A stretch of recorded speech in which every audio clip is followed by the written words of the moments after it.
Welcome to Talking Points election coverage. I'm Anthony Dabbundo. Tonight we'll be discussing the Tennessee Senate race. Donald Trump won Tennessee by 26 points in 2016, and 2 years later, Republicans have a fight on their hands to hold on to this Senate seat. Incumbent Senator Bob Corker announced he would not seek re-election last year, leaving an open seat in this deep red state. Two candidates have emerged, both with big name recognition. Phil Bredesen, a Democrat, is the former governor of Tennessee. He first won re-election to governor in 2002 and was easily re-elected in 2006, winning every county in the state. For the Republicans, all eyes are on Congresswoman Marsha Blackburn. She currently represents the 7th Congressional District, a reliably Republican rural area in the western part of the state. Blackburn has served in the House since 2002, but many within the Republican Party have been skeptical of her candidacy. They were concerned she may not be able to win statewide. That's why Republican officials tried to convince Corker to change his mind and serve one more term. He chose not to. State Republicans also tried to persuade sitting Governor Bill Haslam to run, but he also declined. Now, Bredesen has an opportunity to pick up a seat most Democrats wouldn't even have considered a competitive race before Corker's retirement. Bredesen is a former mayor of Nashville and has been described as a moderate Democrat. During his time as governor, he questioned the Affordable Care Act multiple times, though ultimately supported it. Recent polling trends suggest that Bredesen may be stuck in the mid-40s, while Blackburn has caught up after consolidating the Republican base post-primary. The last 4 polls released in this race suggest that pollsters are having a tough time polling it. The 2 polls have shown with Bredesen with a 2- and 5-point lead, while 2 other polls have shown Blackburn with a 3- and 4-point lead. The pair had their first debate last Tuesday, and in that debate, Bredesen criticized Blackburn, calling her a Washington insider who's responsible for the excessive partisanship in Washington.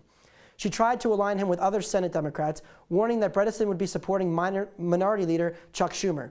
Bredesen countered this by saying he would not vote for Chuck Schumer or Nancy Pelosi for leadership positions if elected. Bredesen is trying to distance himself from the National Democratic Party, and so far it seems to be working. This race is one of the most important for the balance of power in the Senate come next January. So it seems like in that debate last Tuesday, they threw some Washington jabs at each other, some personal criticisms, but what are some of the key issues that are actually being debated?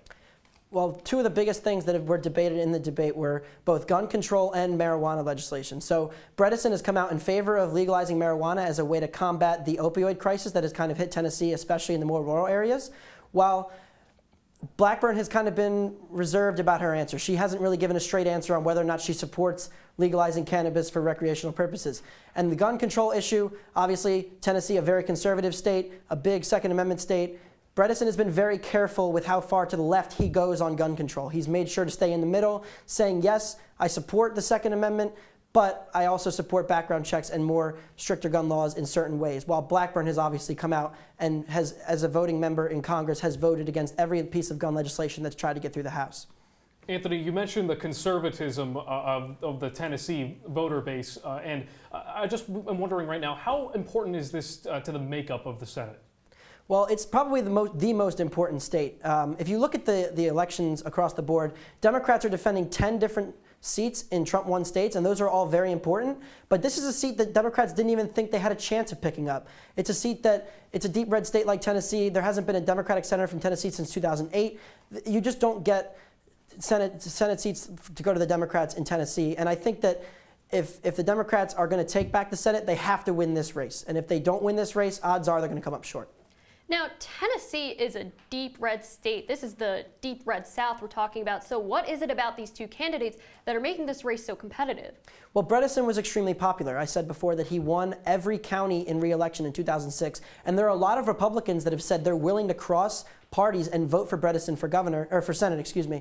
And it's a situation where even with the governor's race, the Republicans up by 20 points because there are 16% of Republicans that are willing to vote for Bredesen and then vote Republican for the other races. So he's got a lot of cross appeal. He's very moderate, and he's kind of gone on this independent mantra to the point where he said, yes, you sent me to the Tennessee governor's mansion and I did a great job. Send me to Washington where I can challenge congressional Democrats and do a good job of keeping them in check there too. So he's taken a very moderate stance, and in a state like Tennessee so far, it's